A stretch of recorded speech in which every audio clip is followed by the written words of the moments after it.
고맙습니다. 우리 하나님 기쁘게 받으시기를 원합니다. 아멘. 하나님이 우리에게 주신 계명은 구원의 길 아닙니다. 우리에게 무거운 짐을 지우는 것 아닙니다. 하나님의 계명은 우리의 축복을 위한 것입니다. 우리로 존귀하게 살게 하고 서로 사랑하며 사랑받으며 살게 하고 함께 하나님의 영광을 펼치는 아름다운 삶을 살도록 하기 위한 것입니다. 4계명을 잘 지키는 자는 이미 1, 2, 3계명 하나님만 예배하는 삶, 하나님을 영화롭게 하는 삶을 사는 평화와 축복을 누린다고 했습니다. 우리는 지난주에 특별히 4계명, 5계명 이 2계명은 하라, 안식일을 거룩히 지키라, 내 부모를 공경하라. 이 하라는 계명은 최선을 다해 하라. 그리고 이 2계명에 하나님의 축복의 약속이 있다고 했습니다. 근데 이제 오늘은 우리가 6계명 살인하지 말라, 7계명 간음하지 말라. 정말 하나님께서 강력하게 금하시는 2개의 계명을 살피려고 합니다. 어떤 경우라도 어떤 방법으로든지 살인하지 말라. 아멘. 하나님께서는 반드시 죽이라고 하십니다. 출애굽기 21장도 보면 사람을 쳐 죽인 자는 반드시 죽일 것이라. 사람이 그 이웃을 짐짓 모살하였으면 내 단에서라도 끌어내어 죽일지니라.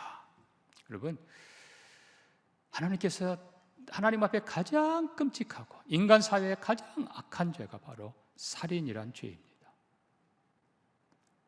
인류 시초부터 첫 아들 아담과 하와의 첫 아들 가인이 바로 살인자였습니다.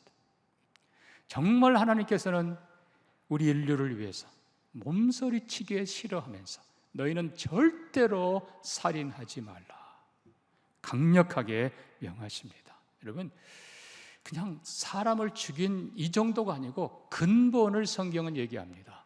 요한 1서 3장으로 가봅니다. 하나님께로부터 난 자마다 범죄하지 아니하느니 이는 하나님의 씨가 그 속에 거하며 그도 범죄하지 못하는 것은 하나님께로부터 났습니다. 이러므로 하나님의 자녀들과 마귀의 자녀들이 드러나나니 무릇 형제를 사랑하지 아니하는 자는 하나님께 속하지 아니하니라. 서로 사랑하라. 처음부터 인류 시초부터 들은 소식이라. 그리고 가인같이 하지 말라. 가인은 악한 자에게 속하여 그 아우를 죽였다. 여러분, 중요한 건요, 예수님 말씀대로 형제를 미워하고 저주하고 욕하고 결국은 살인, 형제를 미워하고 욕하는 자는 마귀에게 속했다고 선언합니다. 형제를 사랑하고 격려하고 기도하고 축복하는 사람은 하나님께 속한 사람입니다.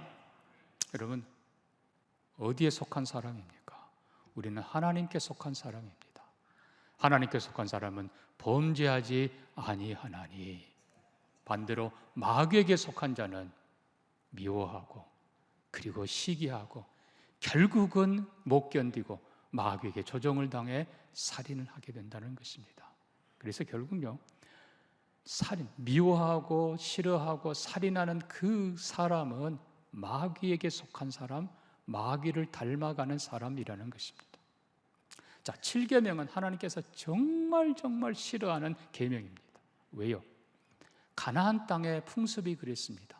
가나안 땅의 종교가 바알과 아스다롯, 남녀 신이었습니다.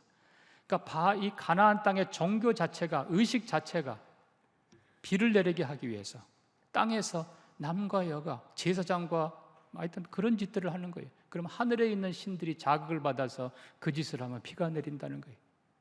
그러니까 이방 종교는 음란의 종교, 특별히 가나안의 종교, 거기다 기복, 세상에 자기 복 받겠다고 자녀를 불태워서 죽입니다. 이게 있을 수 있는 일입니까? 하나님께서 진멸하라고 하시면서 가증히 여기신다고 선언하십니다. 그래서 심지어 보면요, 레위기 20장에서는 간음하는 자 둘 다 죽이라, 계모와 동침하는 자 둘 다 죽이라, 남자와 여자와 하듯이 교합하면 둘 다 죽이라, 짐승과 교접하면 둘 다 죽이라. 이게 가나안의 악한 모습이고 이것이 바로 인류의 모습이기 때문에 그렇습니다. 결론으로 얘기하면요, 미워하고 살인하는 자는 마귀를 닮아가는 사람이고, 그리고 음란하고 더럽고 악한 삶을 사는 사람은 짐승을 닮아가는 사람입니다. 하나님께서는 우리가 마귀 닮은 사람이 아니라 하나님 닮은 사람이기를 원하십니다. 짐승 같은 삶이 아니라 존귀한 삶을 살기를 원하십니다. 그래서 하나님께서는 한 남자 한 여자를 하나님의 형상으로 지으시고 한 가정을 이루시고 경건한 자녀를 낳게 하시고 그리고 행복을 누리며 이 땅의 창조의 목적을 실현해 가게 하신 것입니다. 그래서 예수님도 분명히 경고하십니다. 마음으로도 미워하지 말고 마음의 음욕을 품지 말라. 여러분, 이 품는다라는 말을 조금 여러분이 조심하셔야 됩니다. 떠오를 수 있어요. 우리가 다양한 욕망이 있는 것이 본성입니다. 그러나 그것을 품으면 안 돼요. 품는다는 말은 계속 즐긴다는 것이고 그 다음 단계로 나아간다는 것입니다. 배고픔 당연히 해결해야지요. 그러나 아무렇게나 해결하면 그거는 짐승이지요. 하나님 앞에 고귀하게 살기를, 존귀하게 살기를 주의 이름으로 축복합니다. 왜 하나님께서 살인하지 말라? 왜 하나님께서 간음하지 말라? 다른 말로 하면 생명을 귀히 여기라, 그리고 가정을 존중히 여기라. 왜 그렇습니까? 하나님이 주인이시기 때문에 그렇습니다. 하나님이 주인이에요. 근데 여러분 가만 보면 두 개가 실은 짝입니다. 생명, 가정. 결국은요, 가정 안에서 생명이 태어납니다. 그리고 가정 안에서 생명이 자랍니다. 가정 안에서 생명이 풍성하게 행복을 누립니다. 그리고 마지막 가족 품 안에서 세상을 떠납니다. 그러니까 이 생명과 가정은 본질상 하나인 거예요. 그래서 6계명, 7계명이 본질상 하나입니다. 그리고 둘 다 주인이 하나님이십니다. 그러니까 이 생명의 주인은 하나님. 현대 과학이 아무리 발달한다 해도 여전히 생명은 신비입니다. 신비라는 말은 하나님께 속하였다는 것입니다. 그래서 결국 여러분, 생명을 존중히 여기는 문화, 종교, 삶, 가치관이 아름다운 것이고 가정을 귀히 여기는 나라, 민족이 복된 것입니다. 그러니까 가정을 무너뜨리면 결국 교회가 무너지고 사회가 무너지고 나라, 민족이 무너집니다. 인류 역사를 보면 생명을 경시한 잔인한 나라들, 옛적에 바벨론, 특별히 아수르, 얼마나 잔인했는지 모릅니다. 로마도 이방을 너무나 잔인하게, 십자가형 포함해서요. 네로가 기독교인들 죽이는 걸 보면 너무너무 잔인해요. 사실 중국도 그랬습니다. 잔인한 나라, 그리고 음란한 나라, 하나님이 반드시 심판하십니다. 우리나라는 생명을 존중히 여기는 고귀한 나라, 그리고 경건한 나라, 가정을 잘 세워가는 축복의 나라가 되기를 소망합니다. 자, 우리가 기억해야 될 건 모든 생명은 다 하나님의 것입니다. 하나님의 모든 생명의 주인이세요. 그래서 우리는 모든 생명을 다 귀히 여겨야 됩니다. 그러나 우리가 주의해야 될 것은 모든 생명의 가치가 똑같다는 뜻은 결코 아닙니다. 잠언 12장 10절에 이렇게 말씀합니다. 의인은 자기 가축의 생명을 돌보나 악인의 긍휼은 잔인이니라. 여러분, 의로운 사람은 하나님이 모든 생명의 주인이라는 걸 알아서 모든 생명을 기본적으로 고귀하게 여기는 사람입니다. 우리가 참 조심해야 돼요. 여러분 아마 그 영화 보셨을 겁니다. 늑대와 함께 춤을, 영어로 Dance with Wolves. 그 영화 보면 두 개의 장면이 나옵니다. 하나는 인디안들이 버팔로를 사냥하는 모습이 나옵니다. 마치 전쟁을 하듯이 다 경건하게 그냥 의식을 치르고, 그리고 하여튼 분칠하고 준비하고, 그리고 활로 이 버팔로를 잡는데, 한마디로 말하면 인디안들은 꼭 필요한 만큼만 잡는다는 것입니다. 근데 다른 장면 또 하나 여러분 보았을 겁니다. 거기 보면 언덕 위에 그냥 버팔로의 그 큰 시체들을 그냥 두고 가죽만 벗겨간 그 잔인한 모습들. 여러분, 우리가 우리 자신을 돌아봐야 됩니다. 모든 생명은 존귀합니다. 그러나 여러분, 불교가 말하는 살생금지, 그거는 절대로 아닙니다. 하나님께서는 인간에게 모든 생물을 다스릴 권한을 주셨습니다. 필요할 때 죽여야 됩니다. 여러분, 예를 들면 전쟁터에서 상관에게 불복종하는 자를 처단할 권리를 주지 않는다면 그 전쟁을 이길 수가 없습니다. 인간이 모든 생명체 다 존귀하지만 인간이 가장 존귀합니다. 왜요? 창세기 9장 6절에 하나님이 이렇게 말씀하십니다. 다른 사람의 피를 흘리면 그 사람의 피도 흘릴 것이니 이는 하나님이 자기 형상대로 사람을 지으셨음이니라. 모든 생명이 귀하지만 인간은 하나님의 형상, 가장 존귀한 자입니다. 하나님께서는 심지어 온 천하보다 귀하다고 선언하십니다. 그러니까 만물 모든 생명체 귀하게 여기지만 똑같이 인간을 대해서는 안 됩니다. 인간은 이 모든 것보다 더 존귀합니다. 왜요? 하나님의 형상이기 때문에 그렇습니다. 그래서 제사도 실은요, 그냥 짐승 죽여서 피 흘리고 그 고기 태워서 제사 드리는 것, 그것은 살육이라고 하나님이 말씀하십니다. 원래는 범죄한 내가 죽어야 돼요. 내가 그 처벌을 받아야 돼요. 그러나 나 대신 하나님이 나를 용서하기 위해서 나 대신 짐승을 대신 죽여 그가 죄값을 받게 하십니다. 궁극적으로는 예수 그리스도의 모습입니다마는 결국은 그 짐승이 내가 죽어야 될 죽음을 대신 죽는다는 것을 알고 미안하고 안타까운 마음으로 죽이는 것, 그리고 불태워 드리는 것, 이게 제사이지 그냥 죽이는 것은 살육인 것입니다. 그래서 하나님께서는 짐승을 죽여도 그 피를 땅에 쏟고 묻으라, 짐승도 존귀하게 대하라고 말씀하십니다. 자, 다시 말씀하는 것처럼 모든 생명체 중에 인간이 가장 존귀한 것을 믿습니다. 어느 대학의 교수님이 이제 꽤 오래됐겠지요. 10만 원짜리 수표를 주머니에서 탁 꺼냅니다.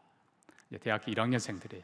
쫙 10만 원짜리 수표를 보여주면서 가지고 싶은 사람 그랬더니 전부 다 손을 드는 거예요. 그러니까 교수님이 그래요? 꾸깁니다. 그냥 꾸겨 가지고 그래도 가지고 싶은 사람 그래도 손을 들어요. 그래요? 이번에는 이걸 그냥 바닥에 놓고 그냥 발로 막 짓밟습니다. 그리고는 그걸 꺼내들면서 그래도 가지고 싶은 사람 그래도 몇 명이 손을 들어요. 교수님이 그럽니다. 예, 바로 인간이 그렇습니다. 인간이 비록 구겨지고 짓밟히고 더러워져도 여전히 하나님의 형상입니다. 인간은 여전히 고귀한 존재예요. 그러나 여러분 기억해야 될 것이 있어요. 10만 원짜리 수표 구겨져도 짓밟혀도 여전히 10만 원인 건 사실이지만 갈갈이 찢기고 불태워버리면 없어지는 거예요. 사람이 죽으면 미안하지만 그 시체는 짐승보다 못합니다. 그래서 생명이 고귀한 것입니다. 영혼이 고귀한 것입니다. 우리는 잘못된 가르침들을 과감하게 배격해야 됩니다.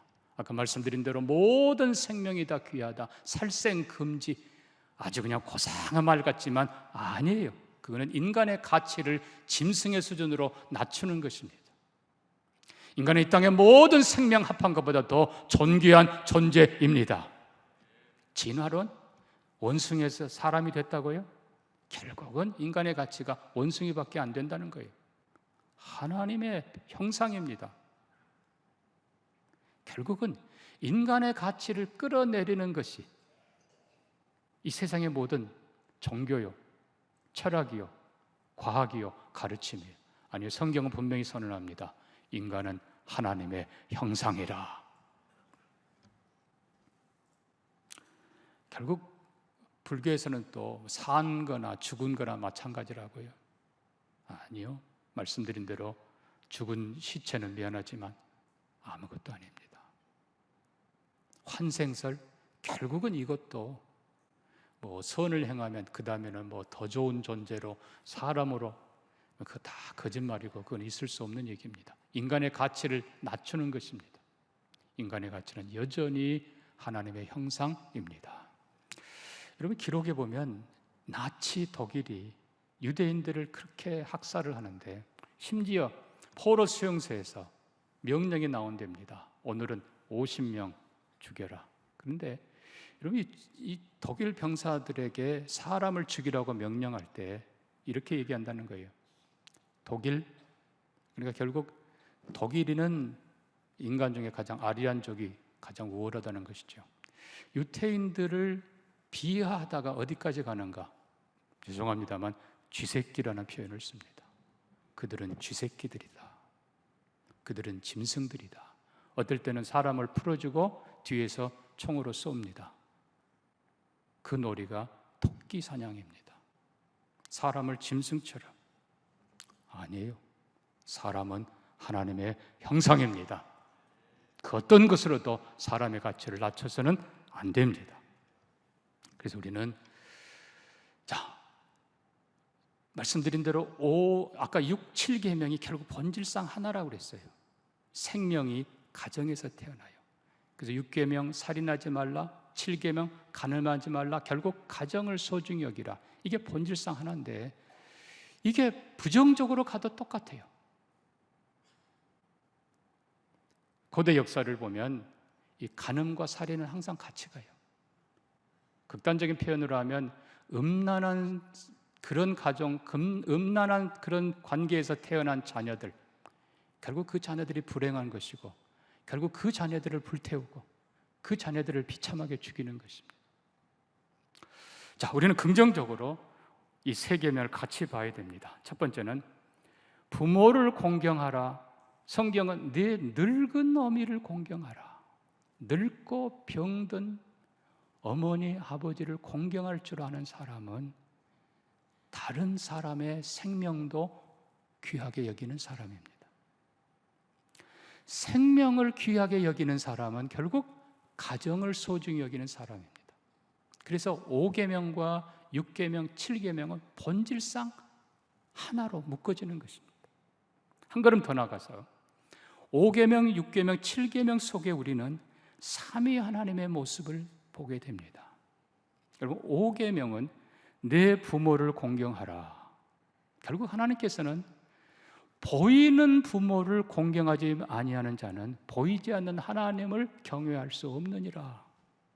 결국 우리가 부모를 섬기면서 부모 배후에 있는 우리의 영혼의 아버지 하나님을 바라보게 되는 것입니다. 그래서 부모를 섬기는 자, 공경하는 자에게 하나님이 약속의 계명을 주시는데 그건 결국 배후를 들여다보면 그 부모를 주신 하나님을 경외하는 자에게 영원한 생명과 영원한 축복을 주신다는 사실입니다. 결국은 5계명은 육신의 부모, 그 너머에 우리 영혼의 아버지 하나님을 보게 만들어 줍니다. 자, 그리고 6계명 살인하지 말라 하는 계명은 생명과 피, 본질상 같습니다. 생명은 곧 피라. 사람의 생명을 소중히 여겨야 되고 사람의 피를 소중히 여겨야 되는데 범죄한 우리를 위해서 이 땅에 가장 고귀한 피를 흘려주신 예수 그리스도의 그 생명, 그 피를 보게 만들어 줍니다. 결국 형제가 누구인가? 이웃이 누구인가? 예수 그리스도가 자기의 보배 피를 흘려 자기 생명을 대신하여 구원한, 살려낸 그 사람이라는 거예요. 결국 6계명을 보면은 궁극적으로 가장 귀한 생명 예수 그리스도, 가장 귀한 피 예수 그리스도의 모습이 보이는 것입니다. 형제와 이웃을 예수님 대하듯이 하기를 축복합니다.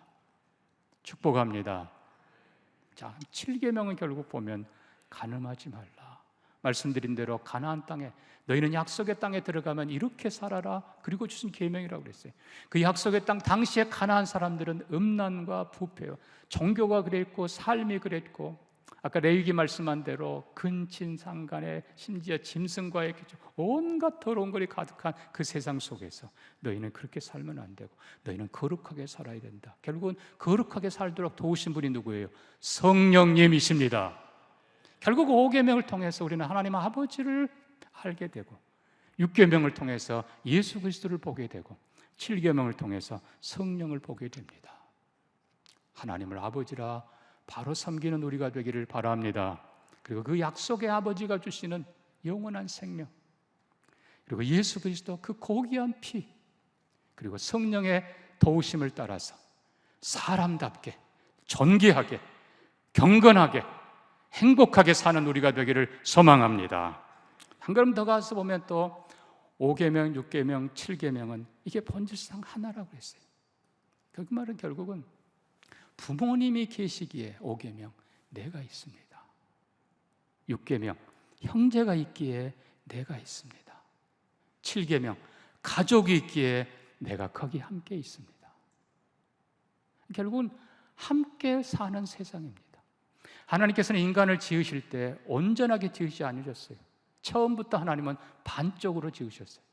남자와 여자, 전혀 다른 모습으로 지으셨어요. 그러나 둘 다 하나님의 형상인 줄 믿습니다. 둘이 하나 되어야 온전한 가정, 가정이 성경의 기본 단위입니다. 사회의 기본 단위예요. 한 사람이 아니에요. 한 남자 한 여자가 아니에요. 부부가 함께 한 몸 하나입니다. 자, 그래서 결국은 하나님께서는 인간을 처음부터 모든 걸 다 할 수 있는 존재로 지으지 않으셨어요. 한 남자와 한 여자를 지으시고 둘이 한 몸 되어서 생육하고 번성하고 하나님이 만드신 모든 것을 정복하고 뭐하라? 다스리라. 여러분 돌아보면 그러나 인간처럼 연약한 존재가 없어요. 뭐 조금 잘못 먹으면 금방 연약해지고 조금 굶으면 그냥 죽고요. 숨도 아마 제일 짧을 거예요. 물속에 들어가 숨 오래 참기 하면 사람이 훨씬 질 거예요. 여러분 인간처럼 연약한 자가 어디 있습니까? 그럼에도 불구하고 하나님은 우리가 만든 모든 피조물을 다스리게 하자 그러셨어요. 어떻게 이게 가능하냐고요. 우리는 함께 하는 것입니다.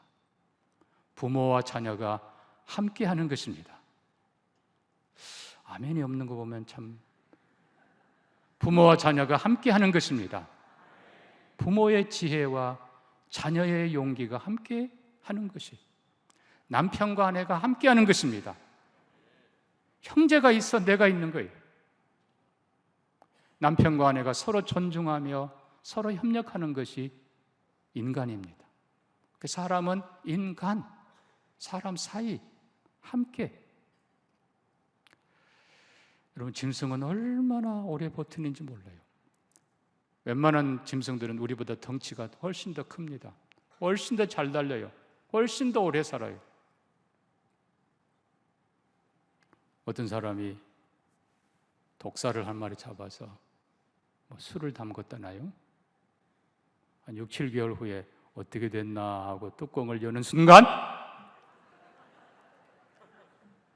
세상에 그렇게 살아있는 게 뱀이에요. 그게. 인간처럼 약한 자가 없어요. 그러나 부모와 자녀가 함께 할 때는 강합니다. 형제와 형제가 함께 할 때는 강합니다. 가족이 함께 할 때는 강합니다. 그래서 시편 133편에 이렇게 노래합니다. 보라, 형제가 연합하여 동거하는 것이 어찌 그리 선하고 아름다운고. 거기서 여호와께서 복을 명하신다니 곧 영생이로다. 형제가 연합하여 부모와 자녀가 함께하는 그 모습이 얼마나 아름답고, 형제가 연합하여 서로 배려하고 서로 도와주고 서로 존중하는 그 모습이 너무나 아름답고, 가족이 함께 사랑하고 격려하고 축복하는 그 모습이 너무 아름다워서 하나님이 기뻐하시며 거기서 복을 명하셨나니 뭐라고요? 영생이로다. 너희가 그렇게 영원히 살기를 원하노라. 이게 하나님의 방법이에요. 부모를 무시하는 자는 스스로를 무시하는 것입니다. 그 자녀에게 비참하게 될 것입니다. 형제를 멸시하는 자는 결국 자기 자신과 형제가 적이 될 것입니다. 남편 아내 서로 무시하는 그 가정은 무너질 것입니다.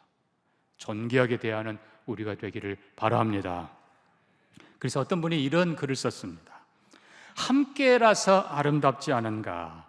하늘이 있어 바다가 아름답고, 땅이 있어 산과 들이 아름답고, 나무가 있어 그늘이 행복하고 잎이 있어 꽃이 아름답지 않던가. 네가 있어 내가 기쁘고, 내가 있어 네가 행복하고, 가정이 있어 우리가 기뻐한다. 언덕에 기대어 흐르는 강, 하늘에 기대어 논이는 흰 구름, 공기에 기대어 숨쉬는 동식물들을 보라. 우리 인간은 혼자 살 수 없다. 교회에서도 누군가에게 기대고 나누고 손잡고 서로에게 기댈 언덕이 되어주면 얼마나 좋을까. 그런 가정, 그런 교회가 되기를 소망합니다. 말씀을 맺습니다. 사랑하는 성도 여러분, 결국 우리는 5계명을 보면서 보이는 부모 위에, 그 뒤에 보이지 않는 그러나 영원히 살아계시는 우리 영혼의 아버지 하나님을, 부모를 섬김 통해서 그 하나님을 잘 섬기는, 그래서 하나님이 주시는 그 영원한 복을 누리는 우리가 되기를 소망합니다. 예수님이 그 피 흘려 생명 사신 예수님의 그 존귀한 피, 그 피 흘려 산 그 형제를 사랑하며 존중히 여기며 서로 우애하며 도와주는 행복한 삶, 그리고 서로 배려하는 거룩한 삶, 성령을 따라서 경건하게 사는 아름다운 삶, 5, 6, 7계명이 성부와 성자와 성령님이 함께 하셔서 여러분 모두에게 축복이 되기를 바랍니다. 말씀 기억하면서 같이 기도합니다. 사랑하는 성도 여러분, 결국 5계명의 배후에는 하나님이 계시네요. 6계명의 배후에는 예수님이 계시네요. 7계명의 배후에는 성령님이 계시네요. 성부, 성자, 성령님이 함께 하시는 것처럼 우리도 함께 하는 것이 성도의 삶, 경건한 삶입니다. 오늘도 하나님 아버지 바라보며 부모 잘 섬기게 하옵소서. 오늘도 예수님 생각하며 형제를 귀히 여기게 해 주옵소서. 오늘도 성령을 따라서 거룩한 삶 살게 해 주옵소서. 우리 같이 한번 기도합니다. 하나님 아버지, 내 부모를 공경하라 하셨는데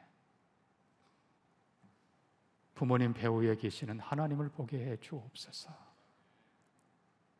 형제를 사랑하라 하셨는데 그가 하나님께 속하였다 하셨는데 그 형제 뒤에 있는 예수님을 보게 해 주옵소서. 오늘도 가정을 귀히 여기며 거룩하게 살라 하셨는데 도우시는 성령님을 보게 해 주옵소서. 이 모든 계명들이 우리의 영원한 복이 되게 하시고 이 땅에 행복이 되게 하시고 하나님께 영광이 되게 해 주옵소서. 예수님 이름으로 기도합니다. 아멘.